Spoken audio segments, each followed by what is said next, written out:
시청자 여러분 안녕하십니까? 목요일 뉴스온 시작합니다. 조금 전 국회 본회의에서 12.3 비상계엄 선포 당시 계엄 해제 표결을 방해한 혐의를 받는 국민의힘 추경호 전 원내대표에 대한 체포동의안이 가결됐습니다. 네, 취재기자 연결해서 자세히 알아보겠습니다. 임성재 기자. 네, 국회입니다. 네, 조금 전 본회의 내용 자세히 정리해 주시죠.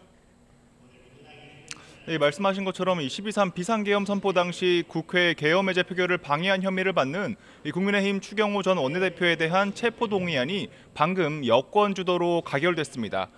표결 진행에 앞서 제안 설명에 나선 정성호 법무부 장관은 추 전 원내대표가 윤석열 전 대통령으로부터 불법 비상계엄에 협조해달라는 취지의 요청을 받았다고 주장했습니다.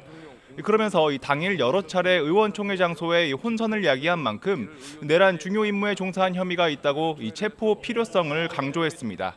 신상 발언에 나선 당사자 추 전 원내대표는 상대 진영을 괴멸시키기 위해 정치가 사법을 끌어들이고 특검이 정적 제거 도구가 됐다고 목소리를 높였습니다.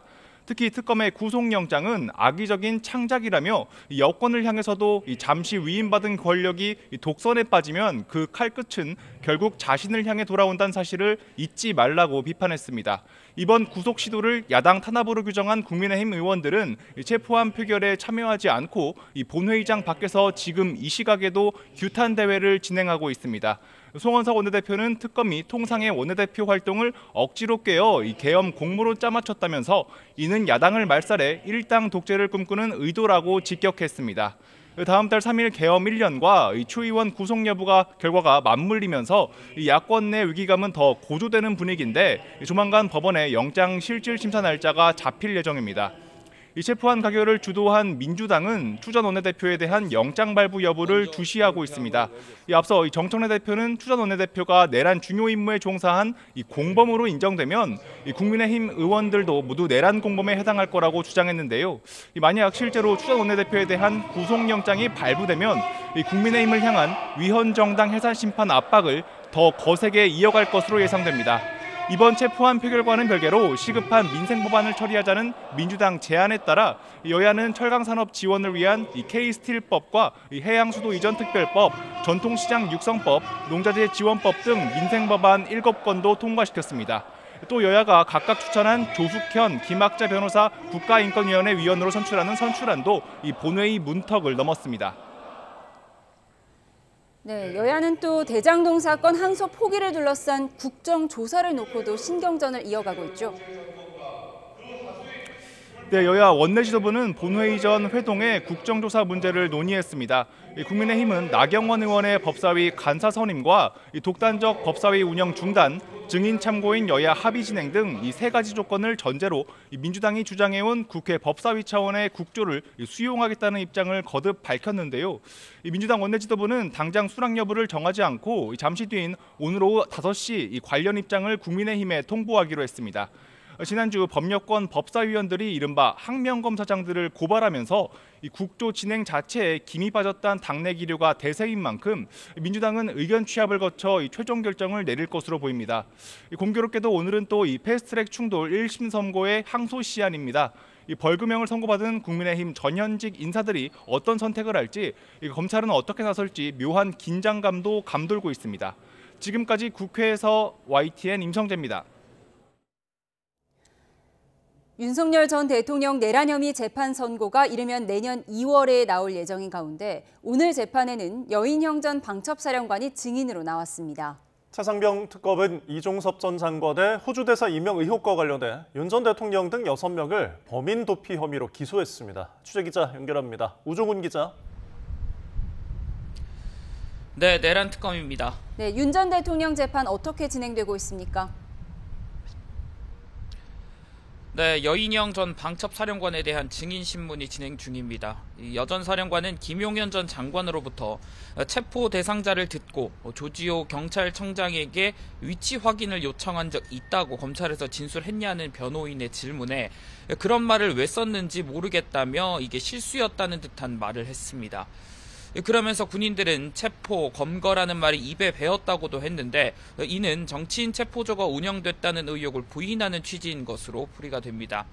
이 여전 사령관으로부터 정치인 명단을 들었다는 홍장원 전 국정원 1차장 증언에 대해서는 구체적 답은 하지 않으면서도 당시에 복도를 걸어다니며 통화한 거여서 자세히 이야기할 상황은 아니었다는 말도 했습니다.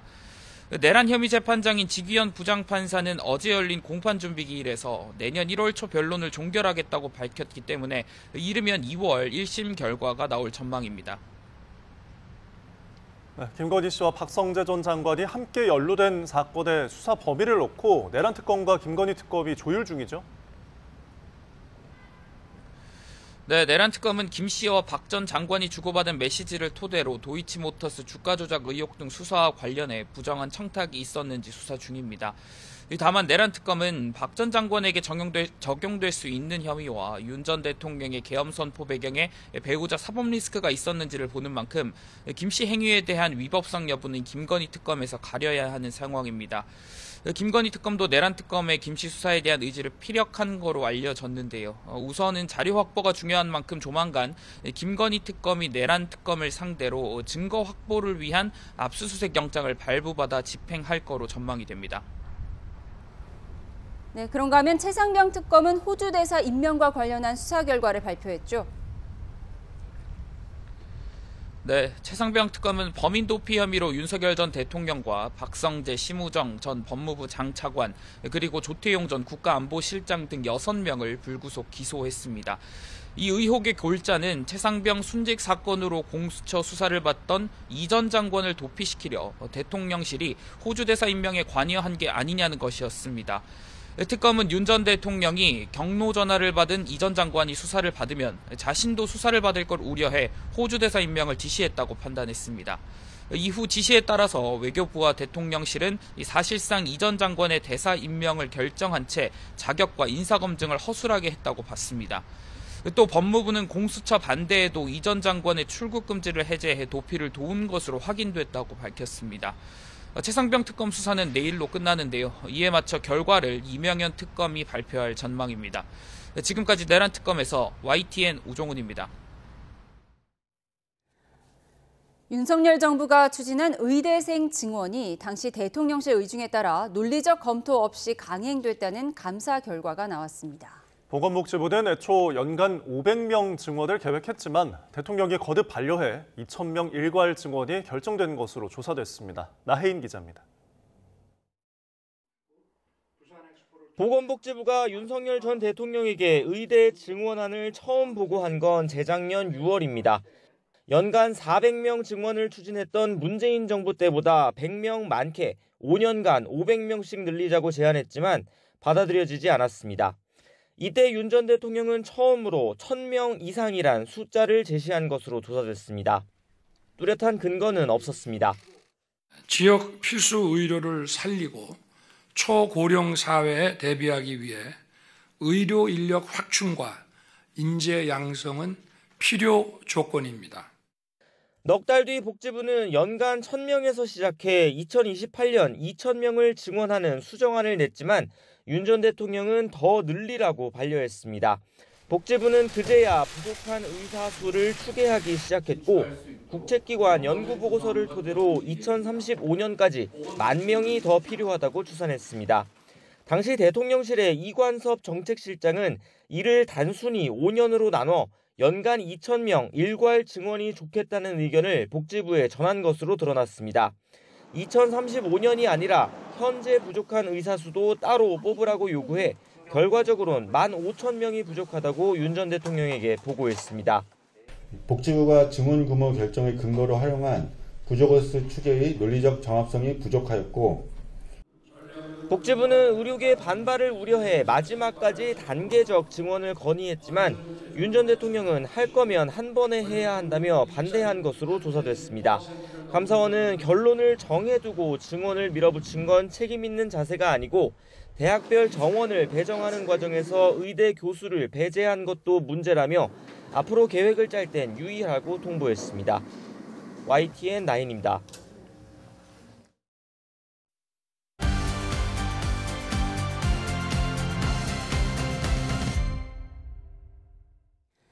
네, 오늘의 정치온 조기현, 윤기찬 여야 법률위 부위원장과 함께 집중 분석해 보겠습니다. 어서 오세요.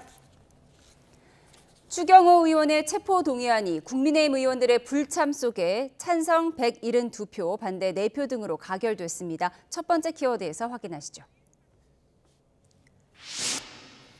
트리거. 장동혁 국민의힘 대표는 오늘 추경호 의원 체포 동의안 가결은 이재명 정권을 단축시키는 트리거가 될 거라고 말했는데요. 들어보시죠. 1979년 10월 4일 김영삼 신민당 총재가 국회의원직에서 제명되었습니다. 그 나비 효과는 부마 항쟁으로 타올랐고 곧바로 유신 체제가 무너졌습니다. 46년 전과 똑같은 나비 효과가 다시 일어날 것입니다. 이재명 정권의 생명을 단축하는 정권 몰락의 트리거가 될 것입니다. 불체포 특권을 포기한 추경호 의원의 신상 발언, 정성호 장관의 목소리에 이어서 들어보시죠. 국회의장 및 당대표의 본회의장 집결 요구와 상충되는 당사 수집 공제를 반복 발송 유지하여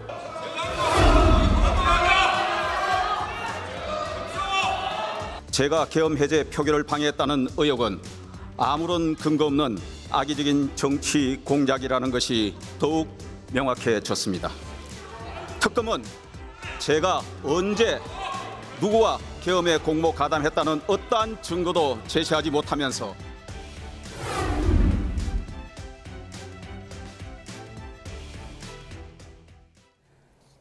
네, 국민의힘은 전원 본회의에 불참했습니다. 당사자인 추경호 의원만 홀로 참석을 했는데 사실 법력권 의석이 과반이 훌쩍 넘기 때문에 오늘 체포동의안 가결은 사실 예상된 수순이었습니다. 중요한 건 다음 주쯤 있을 영장 심사 결과인데요. 어떻게 예상하세요?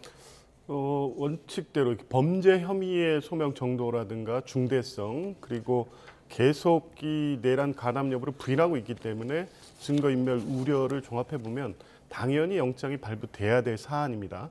그런데 최근 중앙지법 영장 전담 판사들이 법리에 비춰서 당연히 발부돼야 영장을 계속 기각하고 있습니다. 박성재 법무부 장관이 그랬고요.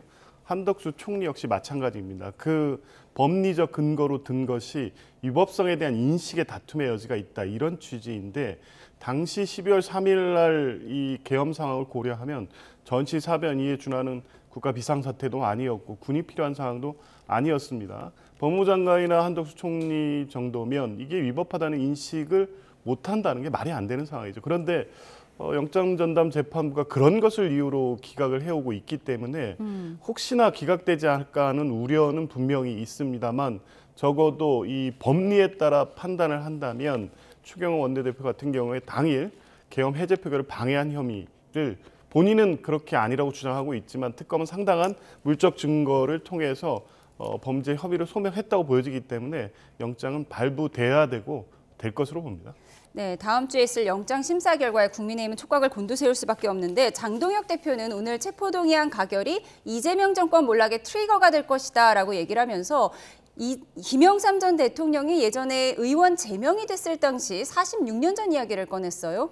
그때 뭐 사실 저희도 알다시피 이제 1979년도에 있었던 일인데 취지는 뭐냐면 그 당시에도 미국 신문과 인터뷰를 사유로 들어서 제명을 했단 말이에요. 근데 제명 사유가 안 됨에도 불구하고 제명을 한 거예요.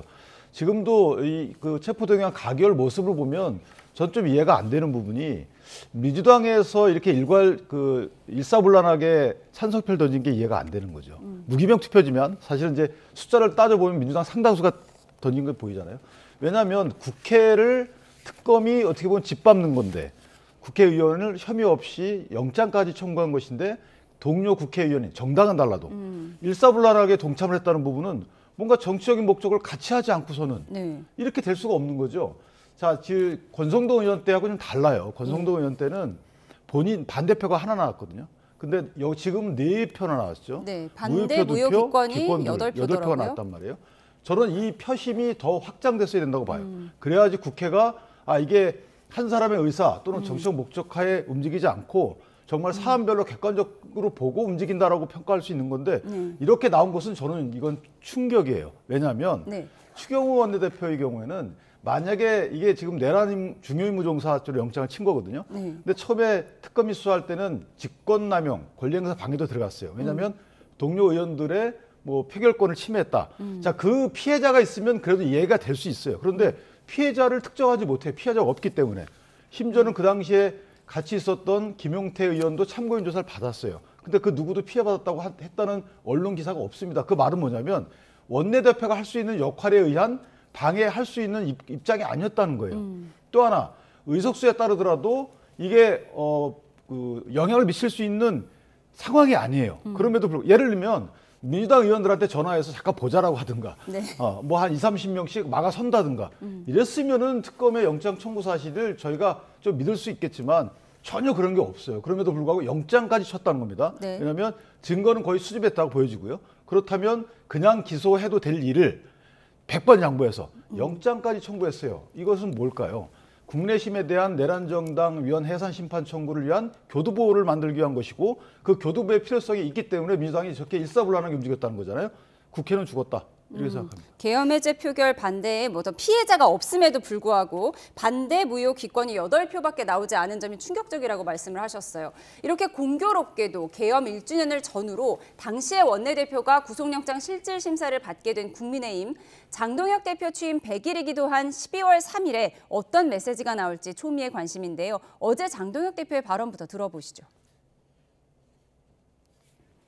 열심히 싸우고 있지만 그래도 혹시 방향이 틀린 것이 아닐까 스스로 묻고 또 묻고 있는 이 시점에 다시 또 방향을 잡아주셔서 감사하다는 말씀을 드리겠습니다. 방향을 잡았다. 그제 박정희 전 대통령 생가 방문에 이어 어제는 이승만 전 대통령 외교 투쟁사를 다툰 영화 시사회를 찾은 겁니다. 보수 결집 행보로 풀이되는데 당내의 평가는 엇갈립니다. 우리의 강한 결속력과 단합이라고 생각을 합니다. 국민들께 우리의 진정어린 어떤 말씀을 드릴 기회는 얼마든지 있고 그게 꼭 1년이다, 100일이다 이런 게 아니어도 된다고 생각합니다. 국민의힘이 보낸 1년의 시간? 심연이었던 것 같아요. 아주 깊은 연못 안에 빠져가지고 숨도 안 쉬어지고 앞도 캄캄하고. 뭐 뜻이 맞는 의원들 모여서라도 사과 반성의 의미가 들어간 성명을 내야 한다 그 말씀이신 거예요? 그럼요. 최소한 원내 교섭단체 수준으로는 그러니까 20명 정도는 돼야지 않을까.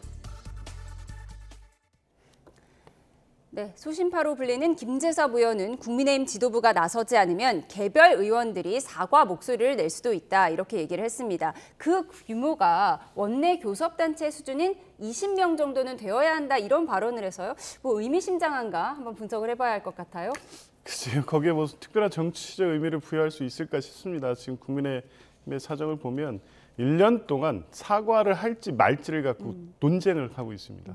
1주년을 앞두고 지금도 그러고 있다는 게 상식적으로 납득이 안 되고. 김재현 최고위원은 사과는 이미 여러 번 했다 이렇게 얘기를 했어요. 그러니까 사과를 하느냐 안 하느냐가 중요한 게 아니라 12.3 비상계엄 내란에 대해서 지금 국민의힘이 어떤 입장을 갖고 있느냐. 국민들의 충격과 그로 인한 여러 가지 고통을 헤아리고 잘못을 반성하고 새로운 보수의 모습으로 나갈 것을 설득하고 100번을 사죄해도 부족할 판에 어쩔 수 없이 대선을 앞두거나 정치적 상황에서 형식적인 사과를 반복하고 그 뒤로는 또 어떤 행보를 합니까? 윤 어게인을 외치는 세력과 같이 하고 윤석열 전 대통령을 장동혁 대표가 접견하고 우리도 황교안이다 또는 뭐 정광훈 목사 등과 이 힘을 합쳐야 된다 이런 주장을 하고 있으니 과연 이게 1년이 지난 시점에서도 여전히 12월 3일 그 시점 윤석열 전 대통령이 망상에 빠져서 비상계엄을 선포하던 시점의 어떤 정치 인식에서 하나도 벗어나지 않았다. 이러니 10명이든 20명이든 30명이든 사과를 한다 한들 국민들께서는 그런 국민의힘이 진정으로 12.3 비상계엄 내란에 대해서 반성하고 있다고 판단하실까요? 저는 사과하겠다는 뭐 김재섭 의원들의 그 행위 자체가 전혀 의미 없는 것은 아니지만 국민의힘 전체의 어떤 상황에 영향을 미치는 것은 매우 미약하고 여전히 12.3 비상계엄에 대한 사과나 반성의 입장은 없다고 국민들은 판단하실 수밖에 없는 상황인 것 같습니다. 예, 어제 김재현 최고위원은 중도층은 투표장에 많이 나가지 않는다라고 하면서 언제까지 사과만 할 것이냐 이런 의문을 제기하기도 했는데 오늘 김용태 의원 같은 경우에는 계엄 사과에서 윤 어게인 세력이 흩어진다고 해서 국민의힘 망하지 않는다. 그러니까 지도부가 결단해야 한다 이런 입장이거든요. 근데 사실은 이제 저희가 정당의 잘잘못과 관련된 직간접적으로 연결된 어떤 행위에 대한 평가를 뭐 사과를 통해서 하든 어쨌든 간에 책임은 정당이 지는 거죠. 그 책임지는 모습을 어떻게 할지가 이제 중요한 것인데 예를 들면 사과하는 방법이 가장 손쉽고 편안한 방법이에요.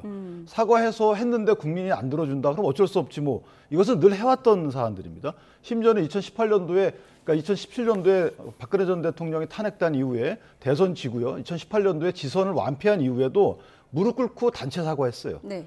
그렇게 하고 끝입니다. 뭐 더 이상 그다음에 뭐 뿔뿔이 흩어지고 난리가 났었죠.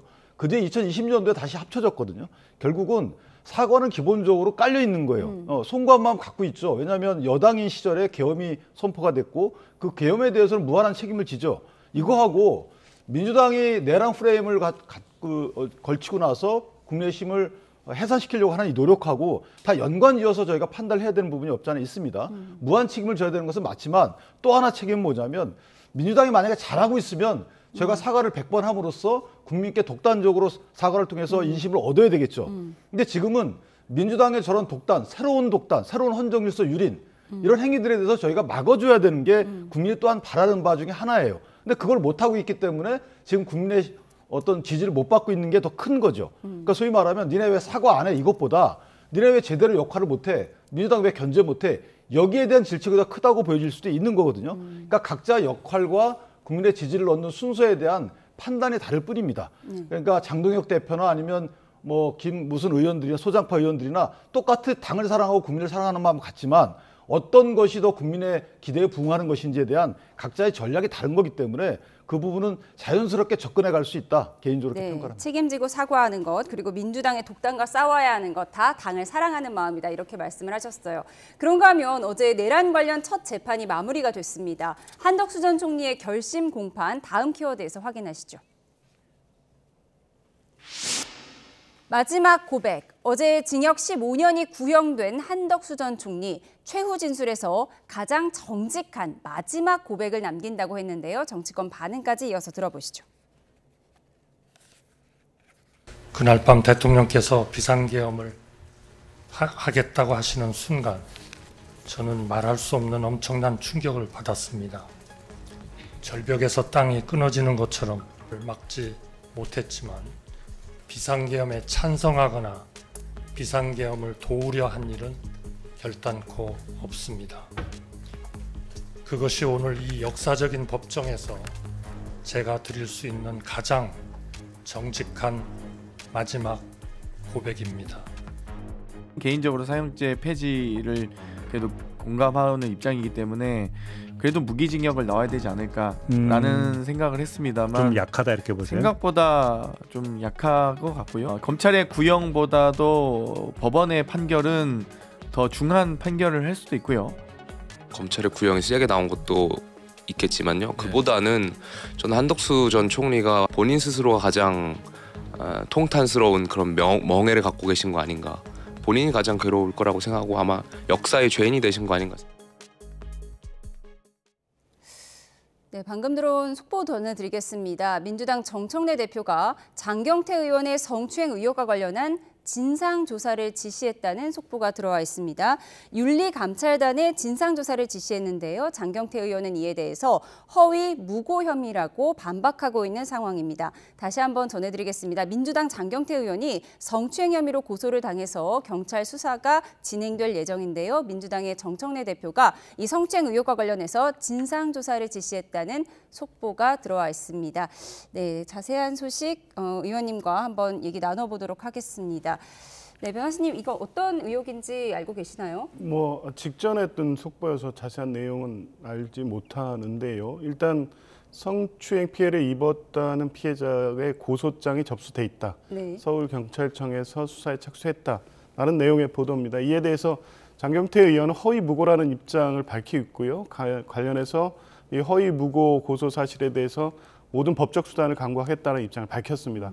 어찌됐든 고소가 제출된 이상 정청래 대표는 즉시 윤리감찰단에 확인 지시를 했으니까요. 아마 사실 조사를 통해서 실제 그런 일이 있었는지 여부, 허위 무고인지 여부를 판단해서 아마 당에서 조만간 어떤 입장을 밝히지 않을까 예, 싶습니다. 다시 한번 전해드리겠습니다. 민주당 장경태 의원이 성추행 혐의로 고소당해 경찰 수사를 받고 있는 것으로 확인이 됐고요. 서울경찰청 여성청소년범죄수사과가 지난달 26일 장경태 의원의 강제추행 혐의 사건을 영등포 경찰서로부터 넘겨받아서 수사를 진행하고 있다고 합니다. 고소한 여성은 지난해 말 모임 중에 장경태 의원에게 추행을 당했다면서 지난달 25일에 경찰에 고소장을 접수를 했고요. 이와 관련해 장경태 의원은 자신의 SNS를 통해서 전혀 사실이 아닌 허위 무고라고 주장하면서 의혹을 부인하고 있는 상황입니다. 자세한 소식 들어오면 추가로 전해드리도록 하겠습니다. 네, 앞서 한덕수 전 총리의 최후 진술을 보내드렸습니다. 12상 비상계엄과 관련해서 첫 구형이었어요. 징역 15년이 구형됐는데 이 부분 어떻게 보셨습니까?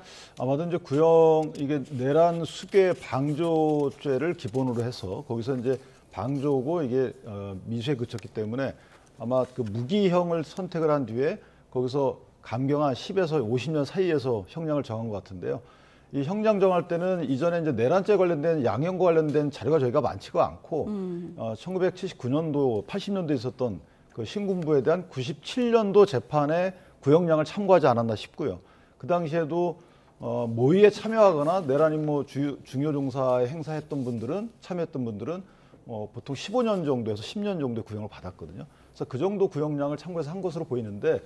그러나 어쨌든 지금 한덕수 전 총리가 마지막 발언에서 저렇게 얘기한 것도 있지만 사실 국무위원으로서 또는 국무총리로서 계엄을 막지 못한 것에 대한 여러 가지 책임은 있을 수 있죠. 예. 그러나 이게 법적 책임하고 좀 다른 거라서 아마 재판부도 큰 고민이 크지 않을까라는 생각이 들고 무엇보다도 내란에 대한 평가가 그 윤석열 전 대통령에 대한 재판부가 달라요. 그래서 이게 만약에 내란 수괴에 대한 방조면 수괴에 대한 인정 여부가 먼저 정해진 뒤에 방조 인정 여부가 정해져야 되는데 약간 판단의 선호가 바뀐 것 같고 그다음에 중요임무종사도 마찬가지입니다. 내란에 대한 주요 재판부가 달리 있는데 먼저 이 한덕수 전 총리의 재판부에서 내란에 해당하고 그리고 또 중요임무종사에 해당한다 이렇게 단계적 판단을 다 할 수 있을지 그래서 아마 선고 연기될 가능성도 저는 개인적으로 없지 않아 있다 이렇게 생각합니다. 예, 민주당 일부 의원들은 무기징역이 구형되었어야 한다 이런 목소리도 냈는데요. 선고는 내년 1월에 하니까요. 저희가 지켜보도록 하겠습니다.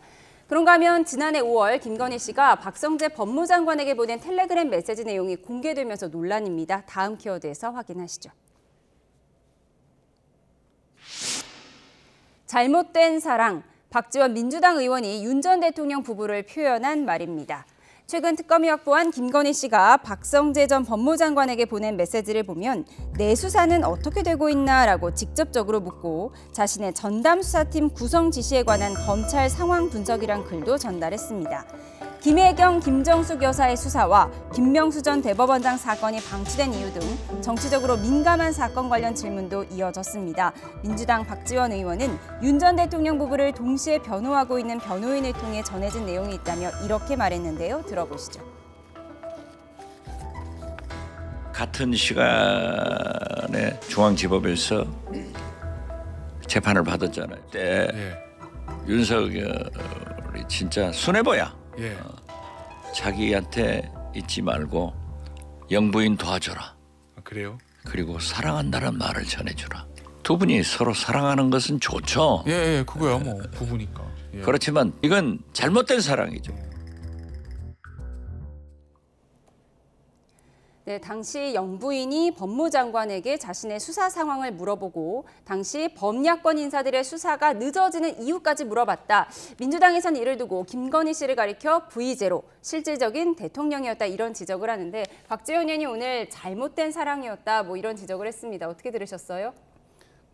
실제 재판 과정에서 그런 메시지가 전달됐는지는 모르겠습니다만 알면 알수록 계속 충격적인 겁니다. 민주당이 계속 V0라고 주장했던 것이 그냥 대통령 영부인으로서 실제보다 어떤 권력을 행사했다 정도의 내용에서 구체적으로 대통령 이상의 권한과 권력을 실제 행사했다는 내용 아니겠습니까? 법무부 장관과 직접 연락하는 것 자체가 매우 부적절하죠. 그런데 본인의 사건과 관련된 내용이었고 또 김혜경 여사, 김정숙 여사와 관련된 수사 진척 상황을 묻습니다. 수사하라는 압박이고 본인의 이 그 도이치모터스 주가 조작 사건이라든가 디올백 사건은 수사하지 말라는 뭐 의사소통이 있었다고 볼 수밖에 없고요.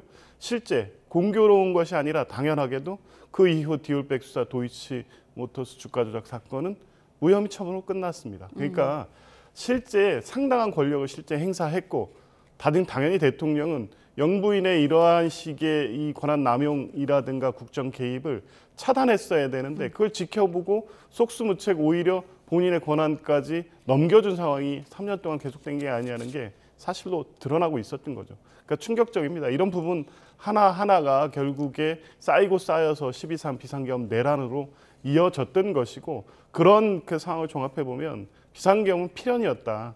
결국 김건희 씨의 저러한 이 권력 남용과 이 국정농단이 마지막으로 피할 길이 없는 상황에서 비상계엄 내란으로 이어졌다는 뭐 결정적 증거의 하나가 아닌가 싶습니다. 네, 이런 메시지를 보면 당시 영부인이었던 김건희 씨가 자신의 수사 상황에 대해서 상당히 불안해하고 있는 것을 느낄 수가 있는데 이런 사법 리스크가 계엄 선포의 배경이 되었다. 특검은 이렇게 보고 있는 것 같아요.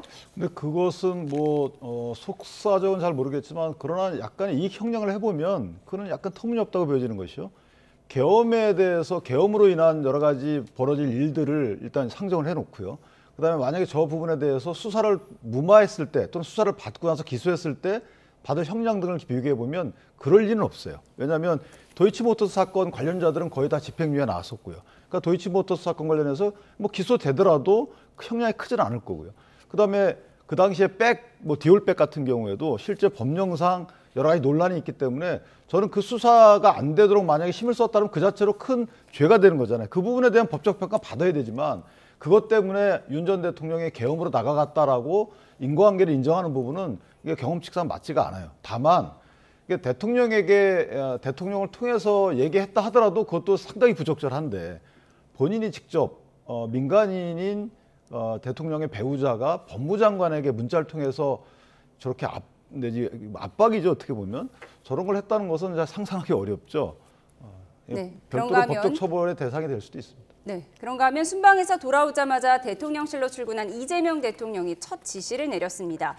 검사를 감찰하라는 내용인데요. 이화영 전 부지사 위증 재판에서 검사들이 판사에 항의하며 집단 퇴정한 건 사법 모독이라는 겁니다. 이 같은 대통령 지시는 여야 법사위원들의 공방으로 번졌는데요. 들어보시죠. 공직자인 검사들의 집단 퇴정과 같은 법정 질서를 해치는 행위들에 대해 법과 원칙에 따라 신속하고 엄정한 감찰과 수사를 진행할 것을 지시했습니다. 검사들 감찰해라. 이거 지시 받으신 거 맞습니까, 장관님? 아직 뭐 저한테까지 직접 전달되지는 않았고요. 저도 뭐 언론 기사를 통해서 이제 봤습니다. 나라가 완전히 이거 뭡니까? 대통령은 앉아서 본인 죄 지우느냐고 바쁩니까? 항소 포기시키더니 대장동 사건은 대북 송금 사건은 뭐 검찰을 갖다 징계하라. 이런 나라가 어디 있습니까? 범죄자 대통령 되니까 이 모양 아닙니까? 나라가 완전히 이거는 베네수엘라가 아니라 요새 제메주엘라가 유행어랍니다. 자, 대한민국 국격을 위원이 마음대로 그렇게 훼손하는 발언을 해도 됩니까? 현직 대통령에 대해서 범죄자라고 단정을 하면 되겠습니까? 자, 나경원 의원 사과 안 하시면 발언 제한합니다. 나경원 의원은 이제 발언권을 주지 않겠습니다. 퇴장 조치합니다. 나경원 의원 퇴장하십시오. 네, 순방에서 돌아온 당일 귀국 7시간 만에 이재명 대통령이 검사들을 감찰하라고 지시를 했습니다. 김용현 전 국방장관의 변호인들의 기행과 묶어서 사법부 모독이다 이렇게 얘기를 했던 거예요. 대통령이 굉장히 급하게 생각하신 부분 같은데 어떻게 보셨어요? 뭐 당연한 조치라고 봅니다. 재판정 안에서는 피고인이든 검사든 양 당사자는 재판장의 그 재판 지휘에 따른 의무가 있습니다. 김용현 변호인들 같은 경우는 모욕하고 일방적으로 재판 진행을 방해했고 법정 외에서도 재판장을 욕하거나 모욕하는 행위를 계속했고 그 부분은 그 부분대로 재판 방해와 지연 행위에 대한 법적 책임, 수사로서 당연히 책임을 물어야 되는 거고요. 검사들 또한 마찬가지입니다. 관행이라는 미명하에 기피 신청을 하면 재판장의 어떤 지휘 여부와 관계없이 그냥 퇴정을 합니다. 그럼으로써 재판 절차가 지연되는 거 아니겠습니까? 그건 관행이라고 인정되거나 허용되어 온 것 자체가 문제인 겁니다. 그런 식으로 의사표명하는 것은 용납될 수 원래 없는 건데 이제 이번 사안 같은 경우에 최근에 내란 관련 재판에서 벌어지고 있는 재판부 모독이라든가 재판 이런 것과 결부시켜서 보면 사법부에 대한 불신과 신뢰를 훼손하는 전체적인 하나의 일환으로 같이 평가될 수밖에 없는 것이고요. 그래서 감찰하라는 것은 검사들이 적극적으로 재판에 임하라는 거지 대통령의 그 사건 내용에 어떤 관여하거나 개입하는 것은 아니기 때문에 이걸 확대 해석해서 정치적 비판의 대상으로 삼을 문제는 아니라고 봅니다. 예, 국민의힘에서는 이게 대북 송금과 관련된 사건이기 때문에 대통령의 재판에 개입하려는 것 아니냐 이런 반발이에요? 대통령이 저런 권한이 있다 하더라도 이번 사건만큼은 대통령께서 저렇게 말씀하시면 안 되죠. 왜냐하면 이화영 부지사의 관련 재판이 어떤 내용이냐면 위증 관련된 건데 위증을 어떻게 했다는 거냐. 국회 나와가지고 연어 술 파티 때문에 짜장면 한 그릇 얻어먹고 연어 얻어먹었기 때문에 내가 대통령에게 보고했다는 거짓말을 했다. 이게 결정적인 얘기를 한 거예요. 그러니까 이게 자기가 대통령께 대북 송금 관련된 보고를 했다라는 그 부분이 본인의 진술이 거짓말이다. 근데 거짓말을 하게 된 동기가 나 술 얻어먹고 그다음에 그 연어 파티 했기 때문이다. 이 얘기를 한 거예요. 근데 이게 위증이라고 해서 기소된 거거든요. 그런데 거기에서 재판을 하는데 검사들이 증인 신청을 많이 했는데 재판부가 6명뿐이 채택을 안 했거든요. 그러니까 화가 나니까 기피 신청하고 나왔어요. 물론 나온 부분은 잘못된 거지만 이게 감찰 대상인가요? 열심히 하겠다고 한 거예요. 항소도 막더니 이것마저 감찰하라? 대통령께서 검사들을 감찰하라고 지시할 권한이 있는지는 설왕설래가 있어요. 왜냐하면 감찰권은 검찰총장에게 있습니다. 보충적 감찰권이 법무부에 있는 거고요. 만약에 보충적 감찰 상황이면 법무장관에게 감찰하라 이렇게 얘기할 수 있지만 현재 이건 감찰하라고 할 수가 없어요. 변호사들 일은 이미 이전에 시작된 거고 이미 서울청 공공범죄수사대에서 수사하고 있습니다. 근데 끼워 넣어가지고 마치 전체적인 사법 신뢰를 위해서 보편적인 것처럼 저렇게 말씀하시는데 그렇다면 최근에 민주당의 행태에 대해서도 같이 얘기를 했어야 돼요. 민주당도 법안이든지 청문회든지 사법부 공격하고 사법부를 제한하는 법령을 만들고 이거 다 사법 권력의 침해다라고 같이 넣으셨어야죠. 아니 나한테 유리하거나 우리 편에 대해서는 아무 말씀 안 하시다가 뭔가 하여튼 나하고 관련 있거나 나한테 불이익될 만한 것은 저렇게 말씀하시면 전 대통령의 보편적 권한 행사라고 인정하기가 어렵죠. 네, 민주당이 사법부 공격한 것에 대해서도 대통령이 제재를 했어야 한다라는 의견 주셨습니다. 그런가 하면 국회가 다음 달 3일 비상계엄 해제 1주년을 맞아 그날 12.3 다크 투어를 개최한다고 하는데요. 우원식 의장이 다크 투어 해설자로 나선다고 합니다. 들어보시죠. 작년 12월 3일 담나물도 입으셨다는 그 옷 아니에요? 네, 그것입니다. 이거 사람들이 이걸 두루마기라고 많이 오해들 해서 제가 오늘 그렇지 않다. 제가 입은 바바리. 그러니까 다크투어 행사는 그때 비상계엄 때 들어와서 표결을 한 분들이 190분이거든요. 네. 그래서 190분을 선착순으로 받아서 그분들을 하고 도슨트를 비롯해서 여러 가지 행사를 준비하고 있어요. 이걸 오늘 공개했는데 3시에 공개하셨던 네, 것 같은데 3시에 공개했는데 네. 2분 만에 다 매진 일종의 매진이 돼서 2분 컷. 네, 2분 컷이 돼서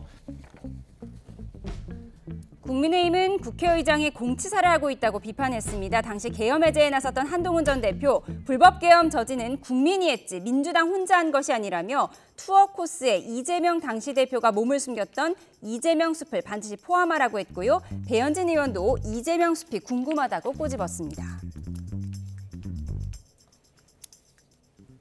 네, 방금 들어온 속보 전해드리겠습니다. 검찰이 패스트트랙 사건 1심 판결에 대해 항소하지 않기로 했습니다. 당시 국민의힘 의원들 벌금형을 선고받으면서 의원직 상실령을 면했었는데요. 이에 대해서 검찰이 항소를 하지 않기로 했다는 속보 전해드립니다. 다시 한번 전해드리겠습니다. 서울 남부지검은 오늘 패스트트랙 관련 자유한국당의 국회법 위반 사건 1심 판결과 관련해서 항소를 제기하지 않기로 했다는 속보를 전해드립니다. 자세한 소식 들어오는 대로 추가로 전해드리겠습니다.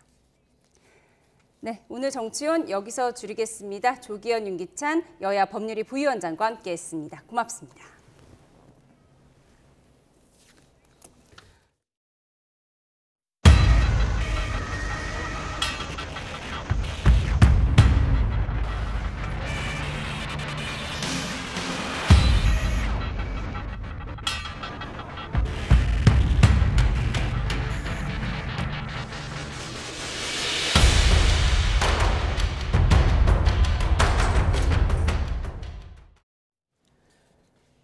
홍콩의 고층 아파트 단지에서 큰 불이 나 40여 명이 숨지고 300명 가까이 실종됐습니다.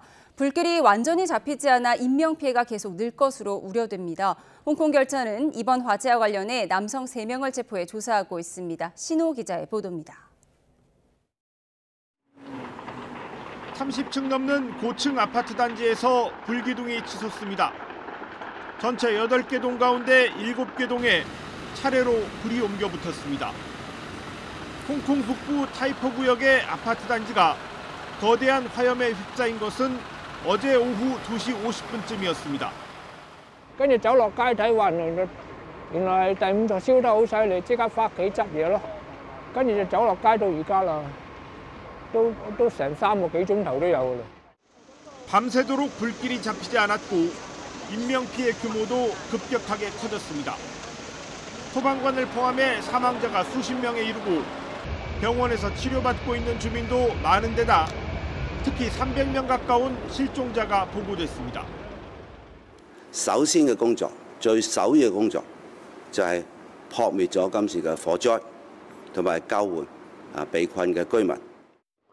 헬기 등을 통한 화재 진압이 원활하지 않아 초기에 30층 넘는 고층 불길을 잡지 못했습니다.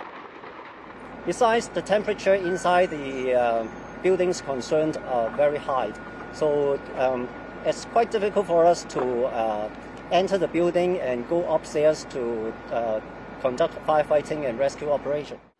이 아파트 단지는 2,000세대 규모로 4,800여 명이 거주하는 것으로 알려졌습니다. 1년 넘게 대규모 보수 공사가 진행되고 있었습니다.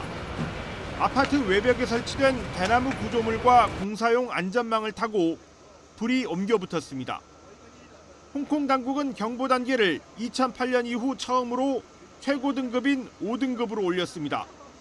화재 원인은 아직 알려지지 않은 가운데 경찰은 관련자들을 과실치사 혐의로 체포해 조사하고 있습니다.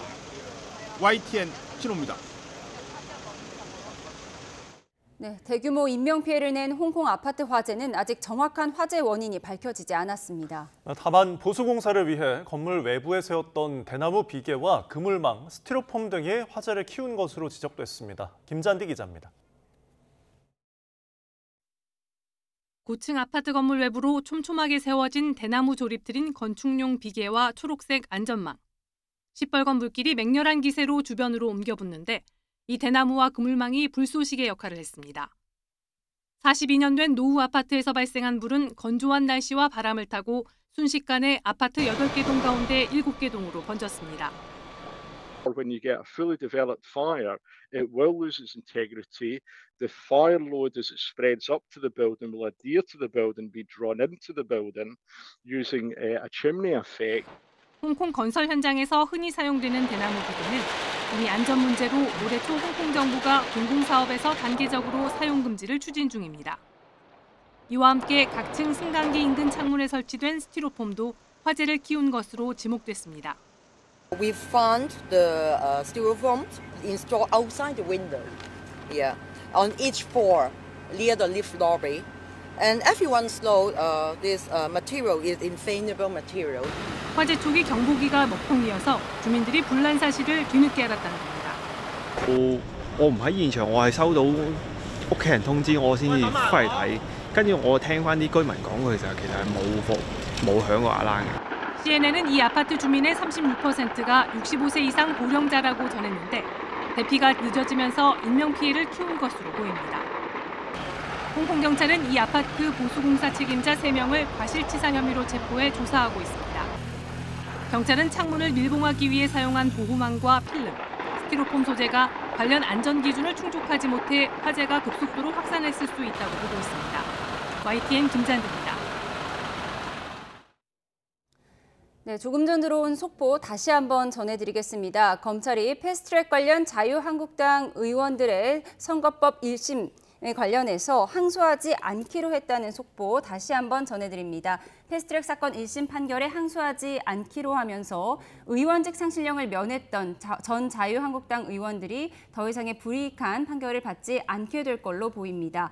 수사 공판심 등 검토를 거쳐서 항소하지 않기로 했다고 했고요. 검찰 구형 대비 기준에 미치지 않아 아쉬움은 있지만 범행 동기와 장기화된 분쟁 등을 고려해 결정했다고 밝혔습니다. 네, 다시 한번 전해드리면 패스트트랙과 관련해서 자유한국당의 당시 국회법 위반 등 사건 1심 판결 결과와 관련해서 검찰이 항소를 하지 않기로 결정을 했다는 소식입니다. 그 이유에 대해서 다시 한번 설명을 해드리면 범행 전반에 대해서 유죄가 선고가 이미 되었고 범행 동기가 사적 이익 추구에 있지 않은 점, 그리고 사건 발생일로부터 6년 가까이 장기화된 분쟁을 최소화할 필요가 있어 보인다는 점을 고려해서 항소를 제기하지 않기로 결정했다는 소식 전해드렸습니다. 자세한 내용은 더 정리가 되는 대로 이어지는 뉴스에서 전해드리겠습니다. 네, 앞서 전해드린 것처럼 홍콩 초고층 아파트에서 큰 불이 나면서 대참사가 발생했습니다. 네, 벌써 50명 넘게 숨졌고 실종자는 300명에 육박합니다. 홍콩 현지 연결해서 자세한 상황 들어보겠습니다. 탁연균 홍콩 한인회장 전화로 연결돼 있는데요. 회장님 나와 계십니까? 예, 안녕하세요. 홍콩 한인회장 탁연균입니다. 예, 정말 끔찍한 참사가 벌어졌는데요. 지금 불은 꺼진 상황인가요? 지금 제가 현장에 나와 있습니다. 예. 아직까지 붉은 불길이 좀 보이고요. 예. 검은 연기가 계속 나오고 있어가지고 완전히 들소된 진압이 된 상태는 아닙니다. 예. 계속 소방차나 물 뿌리고 있고요. 네, 그런 상황입니다. 예, 아직까지도 연기가 피어오르고 곳곳에서 빨간 불이 보인다는 현지에 보시는 점을 말씀해 주셨는데 과거에도 이렇게 대규모 단지에서 큰 화재가 난 적이 있습니까? 홍콩을 제가 온 건 1995년 왔는데 31년쯤 살고 있는데 예. 96년도에 한번 구정 쪽에서 나가지고 화재가 나와서 41명인가 사망 사건이 있었습니다. 그전의 역사를 보니까 48년도에 5층짜리 건물에 위험물 보관 건물이 있었는데 1층에서 폭발사고 나서 186명이 사망사고 있었고요. 그 이후는 그 외에는 사실 이런 대형사고가 없었습니다. 또 30년 넘게 살면서 너무 끔찍한 이런 현실을 보고 마음이 좀 답답하고 안타깝습니다. 네, 주민들이 큰 혼란에 빠졌을 것 같은데 지금 현지 분위기 어떻습니까? 현재 언론들도 주요 뉴스로 계속 다루고 있죠? 네, 맞습니다. 지금 현재 화재는 어제 오후 2시 51분에 발생했는데 안사이 지금 특히 이제 홍콩이 겨울철에 오다 보니까 건지거든요. 그러니까 바람이 많이 좀 불고 그러면서 화재를 더 키운 게 있었는데 모든 언론에서 지금 이제 헤드라인을 계속 지금 보도하고 있습니다. 예, 지금 300명 가까이가 실종 상태로 전해지고 있는데 이분들이 탈출을 못한 건가요? 아니면 그냥 단순히 연락을 안 된 상황으로 볼 수가 있을까요? 사실 그거에 대해서는 뭐라고 말씀을 드리기 힘든데 예. 이 아파트가 설계동으로 32층짜리인데 홍콩으로 말하면 31층이 되는데 우리로서는 32층이죠. 31층짜리 건물 8개동인데 예. 2천 가구에 4,800명이 살고 있습니다. 지금 어제 다행히 화재가 낮에 나가지고 아마 지금 현재까지 사망자가 아침에 44명인데 지금 이제 55명 넘었다고 들고 있어요. 네. 실종자 270여 명 그래가지 있는 걸로 알고 있습니다. 아마 많은 분들이 저기 검은 연기 속에 아파트에 있지 않을까 이렇게 우려를 하고 있습니다. 예. 예, 270명 가까이가 실종이 돼서 상당히 우려되는 상황인데 홍콩 정부는 어떻게 설명하고 있습니까? 홍콩 정부에서 이번 소유의 사태를 접하면서 이번 화재의 경우에는 이제 단계가 화재 경보가 1단계에서 5단계인데 어제 오후 1시 22분을 기준으로 5단계를 격상시키면서 1차적으로는 화재 진압 그리고 충전자 구조 그다음에 지원 이렇게 크게 세 가지로 진행해서 집중적으로 지금 관리하고 신경을 쓰고 있습니다. 예. 지금 이 아파트가 8개 동이 한 2,000세대 정도 되는 걸로 알고 있는데 지금 이분들은 어디서 어떻게 지내고 있습니까? 지금 현재는 어제 밤 9시 기준으로 홍콩 경찰서에서 임시 대피소를 6개 동안 만들어서 거기 한 900여 명이 계셨고요. 예. 지금은 홍콩 대지에서 제공한 대형 호텔에서 묵는 분도 계시고요. 여전히 대피소에 계십니다. 네. 예. 네, 아직 정확한 원인은 파악해봐야 하겠지만 추정되는 원인은 무엇으로 보도되고 있습니까? 정확한 원인은 아직까지 파악이 안 되었습니다. 예. 전기 누전인지 아니면 담배불인지 모르는데 일단 그보다 더 중요한 것은 화재가 이렇게 크게 된 그 경위 그 과정을 보면은 사실 홍콩에는 나서 이제 그 비계라고 예.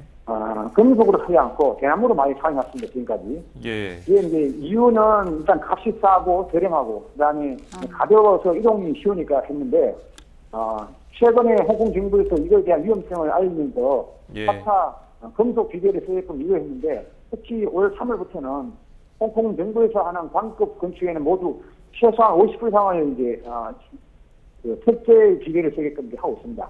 예. 이런 대나무 비계 때문에 많이 좀 차지가 삭되지 않았나 이런 게 많이 생각하고 있습니다. 이게 근데 지금 강제 사항은 아니고 아직까지는 그냥 권고 사항인 건가요? 금속 비계 자체가? 지금 현재는 아까 좀 전에 말씀드렸듯이 홍콩 정부 광급 건축에서는 강제 사항으로 50% 이상은 반드시 색제 비계를 사용해야 했고요. 예. 이번을 계기해서 이런 논의가 더 활발하게 불붙을 것 생각하고 아마 앞으로는 이런 대나무 비계 사용이 금지될 가능성이 크다고 봅니다. 예. 예, 어제 바람도 심하게 불었다던데요. 이렇게 피해가 큰 게 바람의 영향도 있었을까요? 예, 당연히 그렇죠. 예. 홍콩은 이제 봄, 여름이 우기고 가을, 겨울이 금기인데 지금 금기다 보니까 아마 바람이 많이 불고 특히 이때형 이맘때면은 화재 경보를 많이 발령합니다. 홍콩 정부에서 그런 상황입니다. 특히 어제 같은 경우는 바람이 상당히 세게 부는 걸로 알고 있습니다.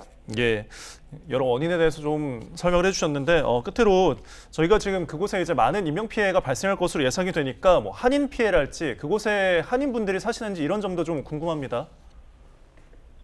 지금 현재 이곳 지역은 하이퍼런 지역은 좀 전에 제가 홍콩 하인의 사무실이 이제 그 홍콩 아일랜드 쪽에 휴식하고 한 40분 걸리더라고요. 예. 그러니까 우리가 홍콩에서 사는 많은 한국 분들은 홍콩 아일랜드나 부동 지역에 많이 사는데 그쪽에서 이 오는 데는 한 2차로 3-4분 걸립니다.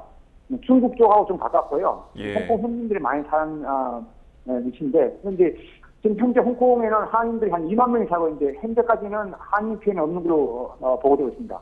하지만 꾸준히 계속 지금 보고를 받고 있는 중이고요. 상황을 보고 있고 특히 이번 사태를 접하면서 홍콩 한인회에서 한국인으로서의 어떤 좀 현지 사회에 처건 지심이랄까요? 17일간으로 접수해가지고 홍콩 한인회에서 주도적으로 해서 지금 모금 운동을 하고 있습니다.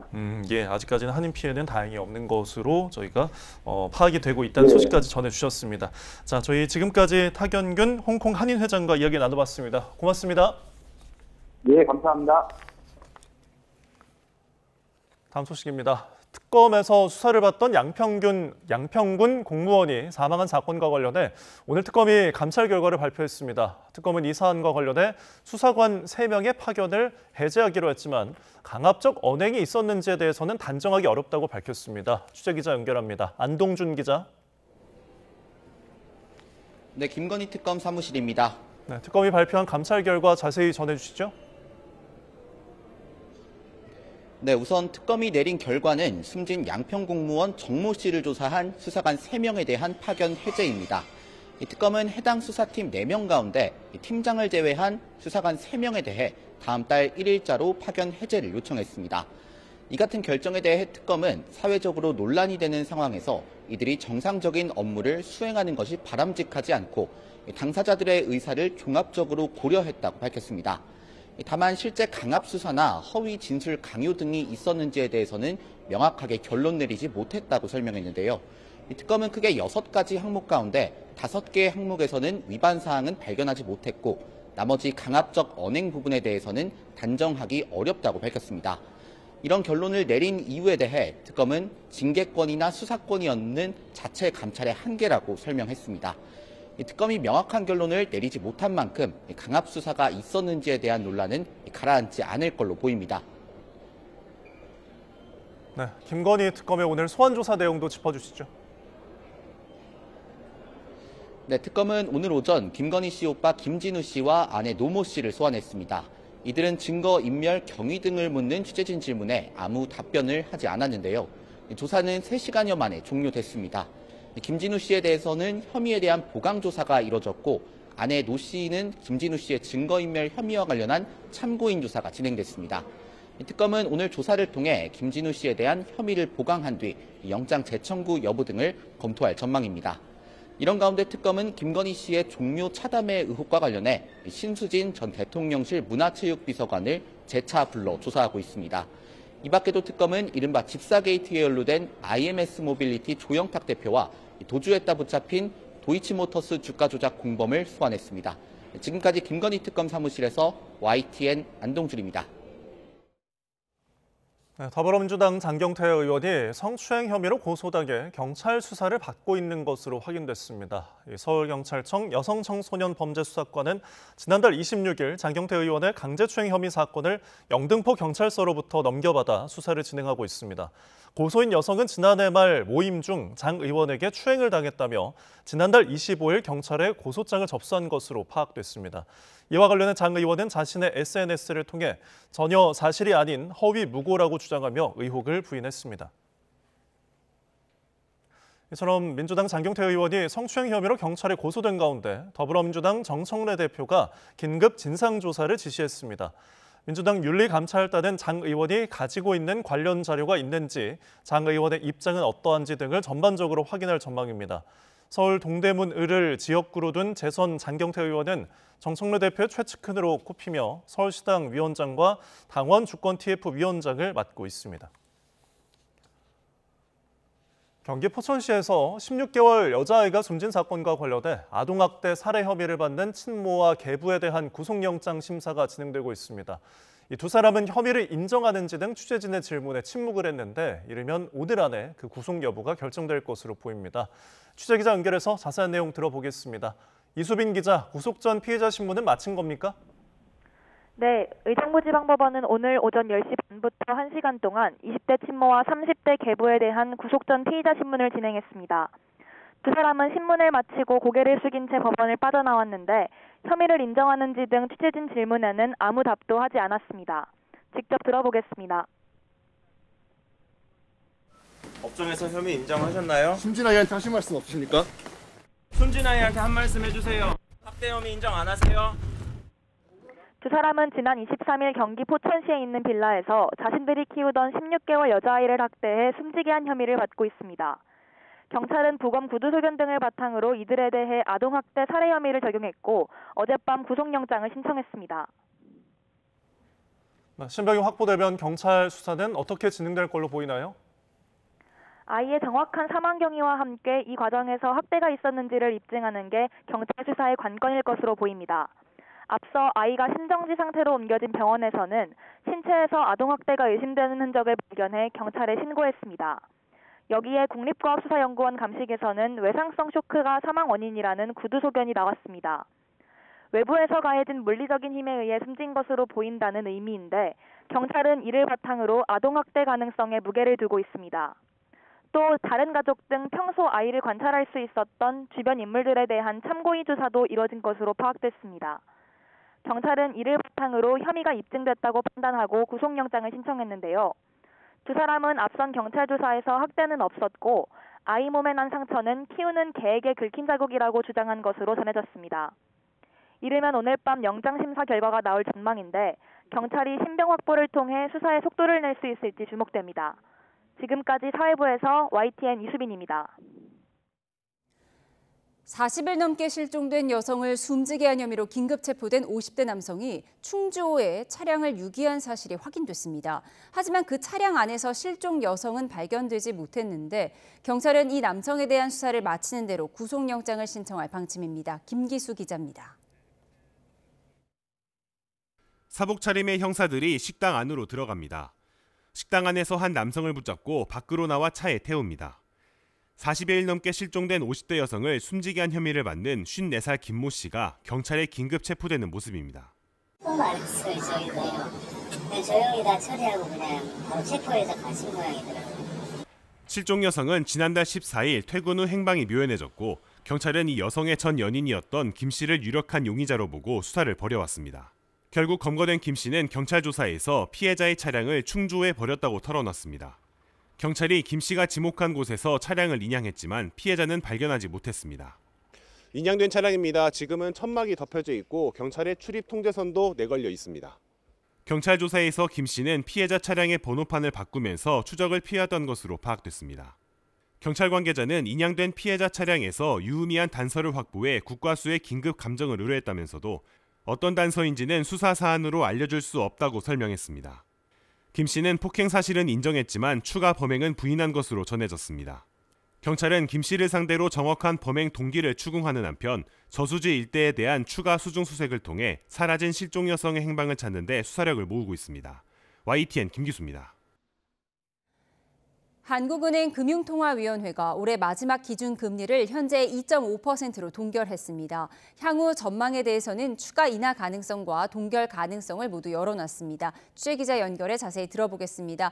유한홍 기자, 예상했던 결론인데요. 그럼 금리 인하 시기는 내년으로 넘어가게 된 거죠?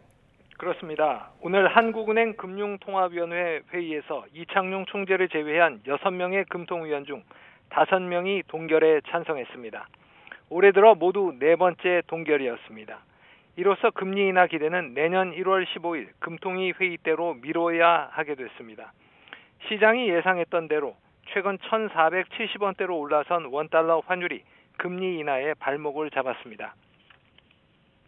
현재 한미 간 기준금리 차이가 1.5%포인트인데 우리가 먼저 금리를 내릴 경우 미국으로 자금 이탈이 가속화해 환율 상승 압력이 커질 수 있기 때문입니다. 또한 11호 부동산 대책 후 주춤하던 서울 아파트 가격이 다시 들썩이는 점도 선뜻 금리 인하를 결정하는 데 부담을 준 것으로 보입니다. 한은은 통화정책 방향 의결문에서 환율이 1,400원대 중후반으로 높아지고 국고채 금리가 상승하는 등 금융 외환 시장 변동성이 확대됐고 수도권 주택시장에서 가격 상승폭과 거래량이 둔화됐지만 가격 상승 기대는 여전히 높은 상황이라고 진단했습니다. 이창용 한은 총재는 회의 후 열린 기자 간담회에서 당분간 기준금리를 추가 인하할 가능성과 동결을 이어갈 가능성을 모두 열어놓을 필요가 있다고 밝혔습니다. 향후 3개월 내 금리 전망에 대해선 이 총재를 제외한 6명의 금통위원 중 3명은 인하를, 3명은 동결을 선택했습니다. 전문가 사이에선 다음 달 미국 FOMC의 기준금리 결정을 본 뒤에 한은 금통위가 내년 1월쯤 금리 인하에 나설 것이란 전망이 나오고 있습니다.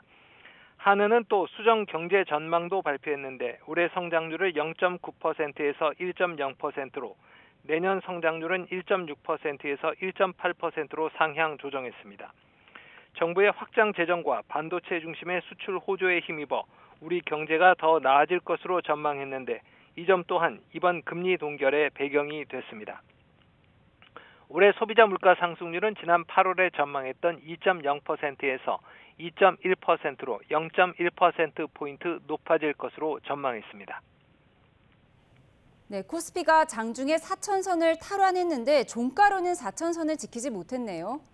그렇습니다. 아쉽게도 3,980선에서 마감했습니다. 뉴욕 증시 상승 바람을 타고 코스피가 0.7% 오른 3,989로 출발해 장 초반 상승폭이 1% 이상 커지며 5거래일 만에 4천선을 넘었습니다. 그렇지만 한은 금통위의 기준금리 동결 영향으로 지수 상승폭이 점차 줄어들었습니다. 코스피는 결국 0.7% 오른 3,986으로 장을 마쳤습니다. 사흘째 동반 순매수에 나선 기관과 외국인은 6천억 원 가까이 순매수를 했습니다. 나흘 연속 상승세였던 삼성전자는 0.7% 오른 채 마감했고 이틀째 상승세였던 SK하이닉스는 3.8% 오른 채 거래를 마쳤습니다. 두나무와 네이버 파이낸셜 합병 의결로 어제 4% 이상 급등했던 네이버는 4.6% 급락했습니다. 두나무가 운영하는 가상자산 거래소 업비트에서 약 540억 원 규모의 해킹 사고가 발생한 점이 영향을 끼친 것으로 보입니다. 코스닥도 0.2% 오른 879로 출발해 0.7% 오른 880으로 마감했습니다. 코스닥 시장에선 개인 홀로 1,500억 원 순매수를 했습니다. 환율은 1,460원대 중후반에서 오르내렸습니다. 서울 외환 시장에서 원달러 환율은 1,468.5원으로 출발해 오후 3시 반 기준으로 1,464.9원을 기록했습니다. 어제와 비교했을 땐 0.7원밖에 내리지 않았습니다. 최근 외환 당국이 환율 안정에 총력을 기울이고 있지만 환율은 1,460원대에서 좀처럼 내려올 줄을 모르고 있습니다. 지금까지 YTN 유환홍입니다. 엔진 점화.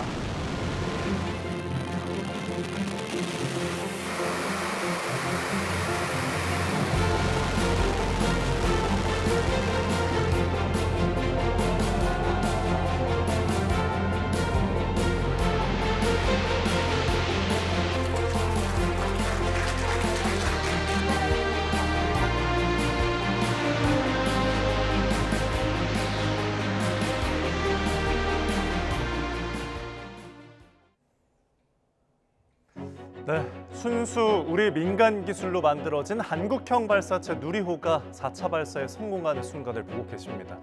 누리호가 우주로 향하는 길 발사 때마다 사실 쉽진 않았는데요.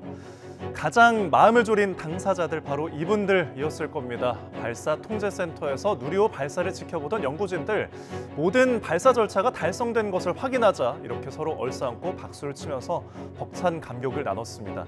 특히 이번 누리호는 처음으로 예정일에 쏘아 올려서 성공을 거뒀는데요. 어떤 점이 달랐는지 양회영 기자가 보도합니다. 첫 야간 발사에 도전한 누리호의 발사 예정 시각은 0시 55분. 발사 10여 분 전 갑자기 센서 문제가 발견되면서 18분 뒤인 1시 13분으로 발사가 연기됐습니다. 다시 시작된 발사 준비는 순조롭게 흘러갔고 누리호는 우주를 향해 힘차게 솟구쳤습니다. 엄베리컬 타워는 총 4개의 암으로 구성이 되어 있는데 그중에 하나의 암의 압력 센서가 그 값이 정상적으로 출력되지 않는 문제를 확인하였습니다. 그래서 이 문제를 점검하는 과정 중에 저희가 그 시간을 좀 확보하는 게 필요하다라고 판단을 해서 누리호가 처음 정한 발사 예정일에 발사에 성공한 건 이번이 처음입니다. 지난 2021년 1차 발사 때는 발사 예정일에 발사했지만 3단 엔진이 조기 종료되면서 위성 모사체를 궤도에 올리지 못하고 최종 실패했습니다. 2022년 2차 발사 때는 1단 산화제 탱크의 레벨 센서 오작동과 기상 악화로 발사일이 6일이나 미뤄졌고 3차 발사에서는 발사 제어 컴퓨터와 발사대 설비 간의 통신 이상으로 발사가 하루 연기된 바 있습니다. 첫 야간 발사, 첫 민간 주도 우주 발사체, 여기에 2배로 늘어난 중량까지 매번 도전을 늘려가던 누리호는 이번 4차 발사 성공으로 전체 발사 성공률이 75%로 높아졌습니다. 누리호는 내년에 5차 발사, 2027년에 6차 발사가 예정돼 있습니다. 우주항공청은 누리호 7차 발사를 위해 내년 예산을 확보할 계획이며 8차 이후부터는 매년 한 차례 이상 누리호를 발사할 계획이 있다고 처음으로 밝혔습니다. YTN 양우영입니다. 네, 오늘 새벽 누리호가 품고 간 위성은 모두 13개. 이렇게 로켓 안에 품고 있던 위성들을 하나씩 분리했고요. 모두 궤도에 정상적으로 안착했습니다. 이 위성을 우주로 보내는 우주 로켓 배송 시대가 한 걸음 더 가까이 다가왔습니다. 권석화 기자가 이어서 보도합니다. 누리호 발사 12분 21초 뒤 목표 궤도인 600km에 오르자 자세 안정화 과정을 거쳐 차세대 중형위성 3호가 분리됩니다. 11년 주기로 강해지는 태양 활동의 영향을 연구하기 위해 자기장과 오로라 등을 관측하는 위성입니다. 미세 중력 환경에서 줄기세포를 배양하는 바이오 캐비닛이라는 초소형 실험실도 담겨 있습니다. 이후 누리호는 작은 큐브 위성 12기를 20초 간격으로 2개씩 내보냈습니다. 지구 대기 관측과 해양 쓰레기 감시부터 임무를 마친 위성이 스스로 대기권에 재진입해 폐기되게 하는 장치까지 다양한 목표를 가지고 우주를 향했습니다. 규제가 강화되는 시점에 우리가 인공위성 폐기와 충돌 분석을 할 수 있는 이런 우주검증 미션을 갖는다는 것 자체도 굉장히 의미 있는 시점이지 않나 싶습니다. 3차 때와 비교해 큐브 위성의 개수와 중량만 늘어난 것이 아닙니다. 위성 사출 기술은 더욱 발전해서 이번에는 양방향으로 2개가 동시에 우주로 나갔습니다. 누리호의 정밀한 제어 능력과 안정성이 증명된 겁니다. 위성이 사출되고 30분 뒤 차세대 중형위성 3호는 남극 세종기지 지상국과 첫 교신에도 성공했습니다. 이를 통해 태양 전지판 전개가 정상적으로 됐다는 점을 확인했습니다. 함께 발사된 초소형 위성 12기는 위성별 교수신 일정에 따라 순차적으로 지상국과 추가 교신을 진행해 위성 상태를 확인할 예정입니다. 누리호는 다양한 크기와 무게의 위성을 성공적으로 실어나르는 데 성공했습니다. 해외 위성을 수주해 발사하는 우주 배송 시장에 진출할 발판이 마련됐다는 평가입니다. YTN 사이언스 권석화입니다.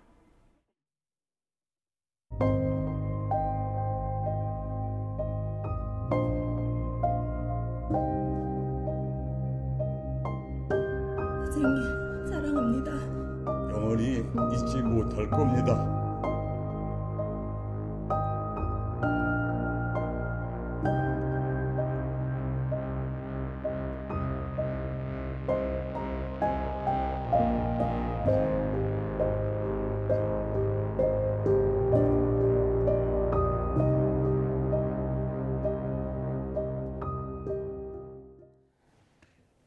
국민 배우 고 이순재 씨의 연결식이 오늘 아침 서울 아산병원 장례식장에서 열렸습니다. 하지원과 김영철 등 후배들은 추도사를 통해 연기와 인생에 큰 스승을 잃었다고 고인을 추모했습니다. 이광현 기자입니다. 인자한 미소를 짓고 있는 고인의 영정사진 옆으로 금관 문화훈장이 놓여 있습니다. 1시간 반가량 열린 연결식에는 평소 고인을 따랐던 최수종과 유동근 배우 등 대중문화계 종사자 120여 명이 자리했습니다. 많은 분야에서 우리들의 모범, 방송 연기의 역사 또한 연기의 역사를 써내려가셨습니다. 무대와 브라운관에서 동고동락하며 연기를 배웠던 후배들은 고인의 부재가 여전히 믿기지 않는다며 저마다 인생의 스승을 눈물로 회고했습니다. 수십 년간 연기해 오신 분도 여전히 연기가 어렵다고 말할 수 있다는 것. 그 솔직함과 겸손함이 저에게는 그 어떤 말보다 큰 위로이자 평생의 가르침이 되었습니다. 드라마 한 장면이라면 얼마나 좋겠습니까? 오케이, 컷! 소리에 툭툭 털고 일어나셔서 정말 수고 많으셨습니다, 선생님.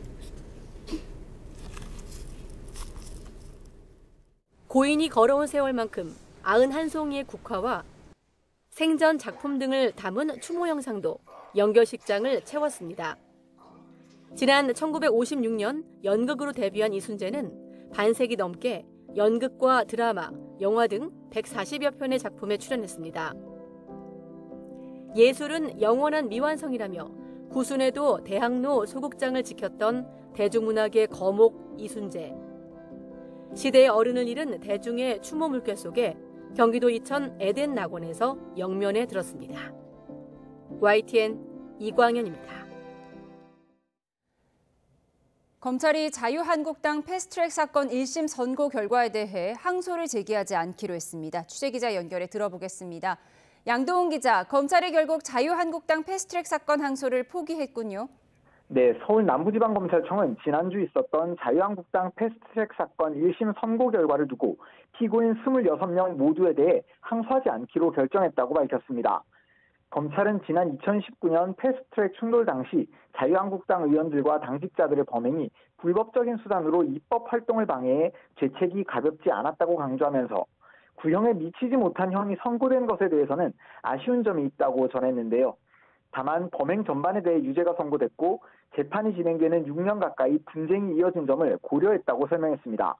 또 이들의 범행 동기가 사적 이익 추구에 있지는 않은 점도 함께 고려했다고 덧붙였습니다. 네, 앞서 1심에서 검찰 구형량과 법원 선고 형량은 얼마나 차이가 났었죠? 네, 검찰은 당시 자유한국당 원내대표였던 국민의힘 나경원 의원의 특수공무집행방해 등 혐의로 징역 1년 6개월, 국회법 위반 혐의로 징역 6개월을 구형했습니다. 이외에 송원석 원내대표에게 각각 징역 10개월과 벌금 200만 원을 구형하는 등 현직 국회의원 6명 중 5명에게 의원직 상실형을 선고해달라고 재판부에 요청했습니다. 하지만 재판부는 검찰 구형보다 훨씬 낮은 형량을 선고했습니다. 나 의원은 벌금 2천만 원과 400만 원을 선고받았고 송 원내대표는 벌금 1,000만 원과 150만 원을 선고받았습니다. 김정재, 이만희, 윤한홍, 이철규 의원도 모두 벌금형으로 의원직 상실 기준보다 낮은 형량을 선고받았습니다. 내일은 충돌 당시 자유한국당 당직자 등을 폭행한 혐의 등으로 재판에 넘겨진 더불어민주당 의원 등 10명에 대한 검찰 구형도 이뤄질 예정인데 자유한국당 사건과 비교해서는 전반적으로 죄질이 가볍다는 평가가 나오는 만큼 검찰이 어느 정도 형량을 구형할지 관심입니다. 지금까지 사회부에서 YTN 양동훈입니다. 미국 최대 명절인 추수감사절을 하루 앞두고 백악관 바로 앞에서 주 방위군 병사 2명이 총격으로 중태에 빠졌습니다. 트럼프 대통령이 주도하고 있는 전국 주 방위군 배치에 대한 논란이 재점화할 걸로 보입니다. 워싱턴에서 홍상희 특파원의 보도입니다. 백악관 근처 도로가 수많은 경찰차로 가로막혀 있습니다. 무장한 경찰과 주 방위군이 현장을 다급히 다니며 조사를 벌이고 있습니다.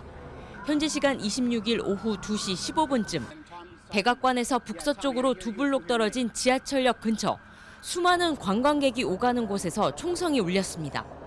모퉁이를 돌아서 나타난 용의자가 순찰하고 있던 웨스트 버지니아 주 방위군 소속 병사 2명을 향해 총을 발사했습니다. This is a targeted shooting. One individual who appeared to target these guardsmen, that individual has been taken into custody. 총을 맞은 이들은 병원에 옮겨져 치료를 받고 있지만 위중한 상태입니다. 부상한 총격범도 현장에서 체포됐습니다. And make no mistake, they will be brought to justice. We will work together collaboratively because this is a matter of national security, because it's a matter of pride. 총격 사건이 일어난 곳은 보시는 것처럼 이렇게 백악관과 가까운 곳으로 여전히 교통 통제가 이루어져 있습니다. 백악관 앞도 이렇게 노란색 통제선과 함께 일시 폐쇄된 상태입니다.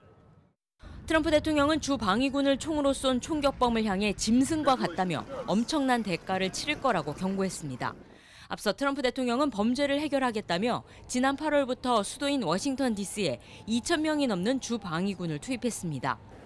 워싱턴 DC 시 정부는 소송을 제기했고 지난 20일 연방지방법원은 주 방위군 배치를 금지하는 가처분 신청을 인용했습니다. 다만 가처분 명령 이행을 다음 달 11일까지 보류했습니다. 워싱턴 DC 경찰과 미 연방수사국 FBI는 용의자를 상대로 범행 동기를 조사하고 있습니다. 트럼프 대통령이 멤피스에 이어 포틀랜드와 시카고에도 주 방위군 배치를 추진하고 있는 가운데 이번 사건으로 주 방위군 논란이 재점화할 것으로 보입니다. 워싱턴에서 YTN 홍상입니다.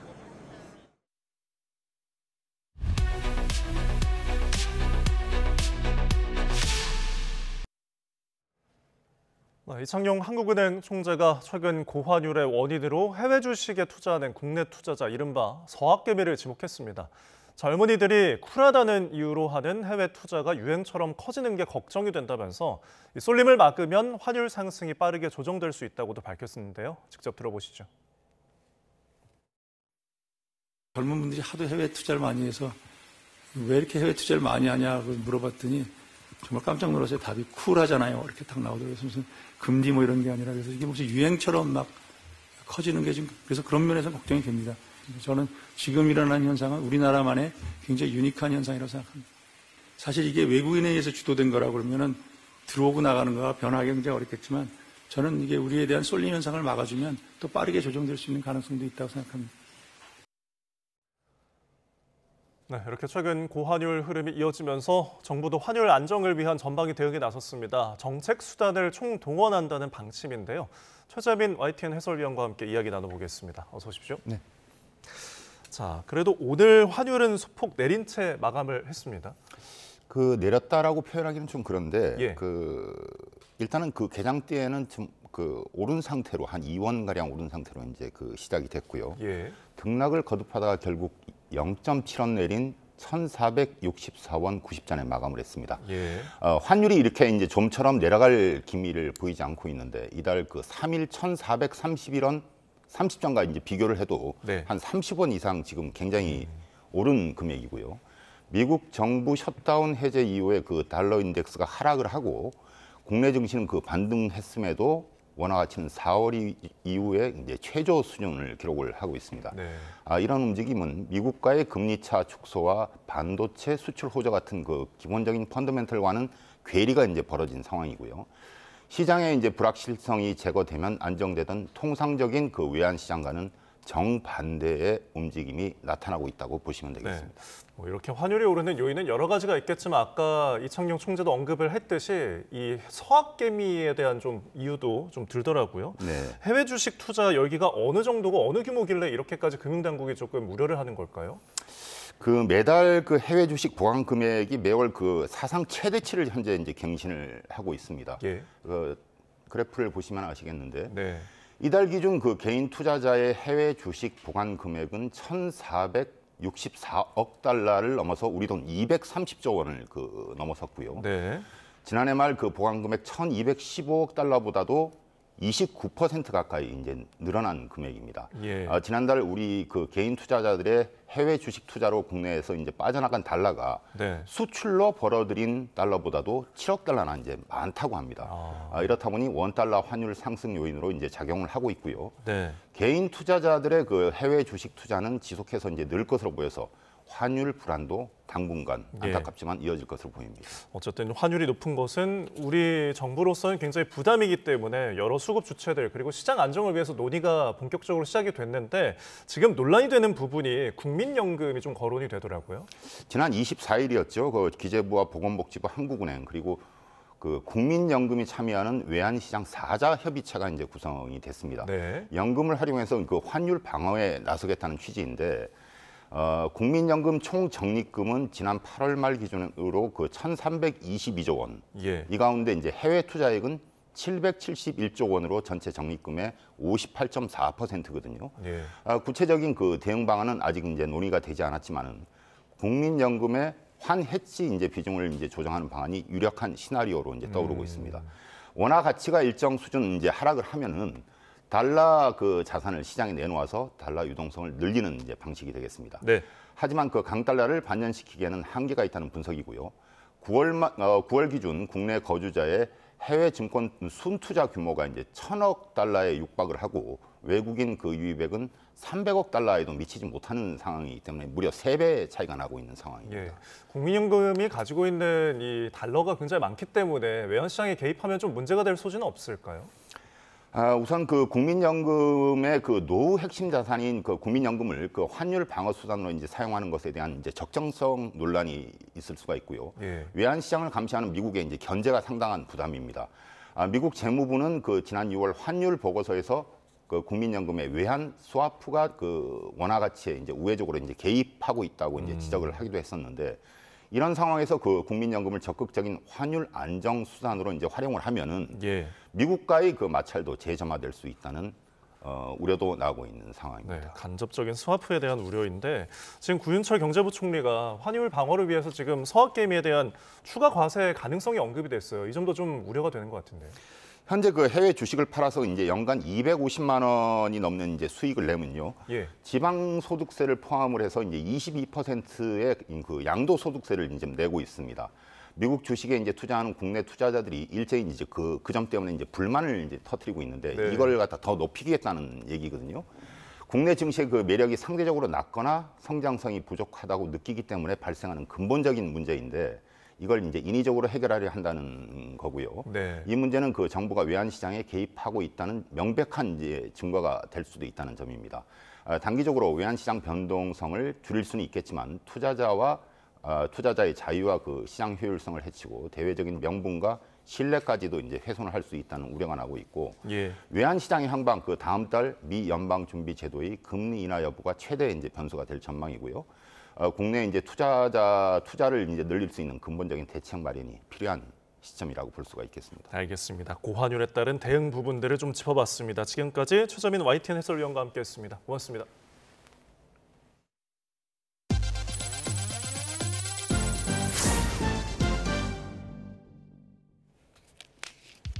기업 융합을 발표한 네이버와 가상자산 거래소 업비트 운영사 두나무가 앞으로 5년 동안 10조 원을 투자해 함께 글로벌 시장을 공략한다는 계획을 발표했습니다. 3사는 네이버의 인공지능과 네이버 파이낸셜이 확보한 국내 최대 결제 규모, 그리고 두나무의 블록체인 기반 차세대 인터넷, 웹3 기술을 융합해 세계 시장을 공략한다는 계획입니다. 또 관련 생태계를 조성하고 인재를 육성하기 위해 앞으로 5년 동안 10조 원 규모를 투자하겠다고 밝혔습니다.